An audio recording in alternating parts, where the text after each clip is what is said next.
because we want you all to follow us, get our merch, 5 or 6 Guinnesses in there. We're good. We'll babble on for hours. Welcome to another episode of Dad Babble, life from the dad's perspective. Today we're talking about Halloween candy. Now it's been a couple of weeks since Halloween ended. And I don't know about you guys, but we still got Halloween candy left in our house because we hide it from our kids.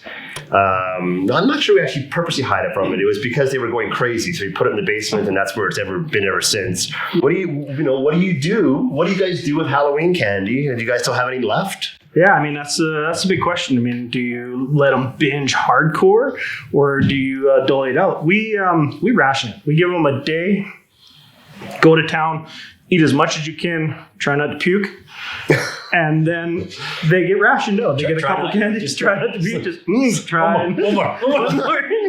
Because if they get sick of it, they don't want it. But then we generally ration it down to like a couple candies a day or whatever and go along that way.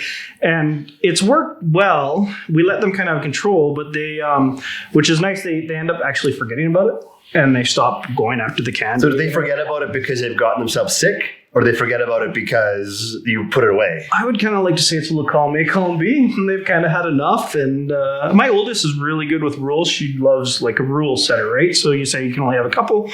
And she actually just trains herself. She does it. So in my household, I had an idea, but actually it timed well with a piece of homework that my daughter's teacher gave her.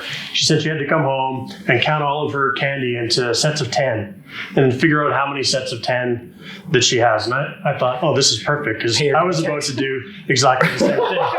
Your dad texts us. When you said count them to 10, so like she might only have 6 in her pile. I take 2 from each pile. That's the daddy time. That's a dad tag. No, 20%. But what I do in our house is I take that, and whether it's sets of 5, 10, or 20 or whatever, and I throw that into Ziploc bags. And then I give out those Ziploc bags throughout the year to unsuspecting people. And that's my way of getting rid of it. Going down the street, boom, bag of candy in the Yeah, there you go. There's your That's awesome. So All right.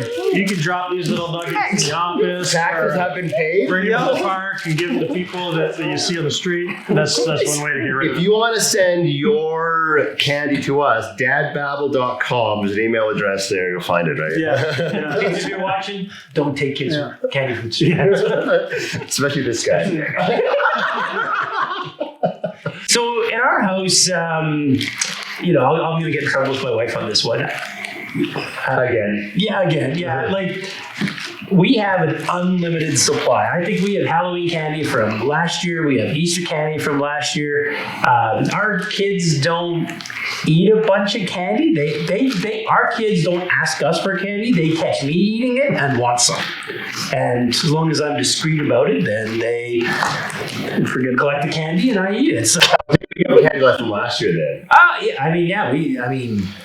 it's not like we have cases of this stuff, but I would say that we always have sufficient candy in our house that they collect it. I eat it. See, in our house, we didn't, our kids didn't get a lot of sugar. I'm not sure if it was intentional, it just worked out that way. They didn't get a lot of sugar initially. So when Halloween came about, in fact, Eleanor, the first year, she's only 4 years old right now, right? So they're not really into the whole trick-or-treating thing quite yet. This was the first big year for her. Yeah, first big year. And this year but the idea of candy wore off real fast, and she was happy to have, cookies or, something along those lines instead. Mom's baking is still superior in our house still. So maybe that's the issue is I've got 4 children and I've had 4 children. Well, I've had one kid for many years and I've had multiple kids. So when they go up and collect Halloween candy, they don't just get one bag, they fill 3 bags. Emily doesn't eat the stuff. She's 2.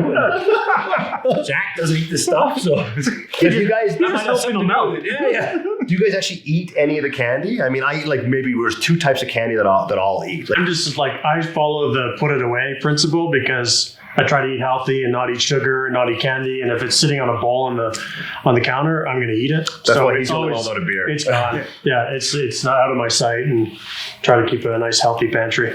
Do I have to answer that? I think I kind of look like I enjoy it. So, I sneak it and yeah, I'll eat it. And I probably take my at least 20%. And a lot of other parents talk to them. They do like the switch witch stuff. So basically, you convince your kids, if you can convince them, they give up a certain percentage of theirs and they'll put it in there. And in the middle of the night, a good witch will come through and take it away for toys instead of eating the copious amount of candies. I know a lot of parents have been doing it. It is lying to your children, but I'm not going to lie. I lie.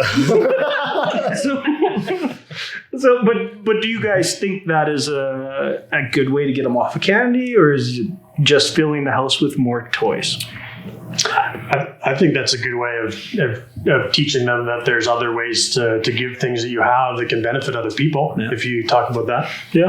Yeah, I think it really depends on the kid. Switch witches is okay. Yeah, so switch witch is an option. Other people just give charity, or you can only have so much, and I don't know. I would probably let my kids binge if it was solely up to me. So get it out of the system, get it done, and Hang it. I can't handle the sugar rush.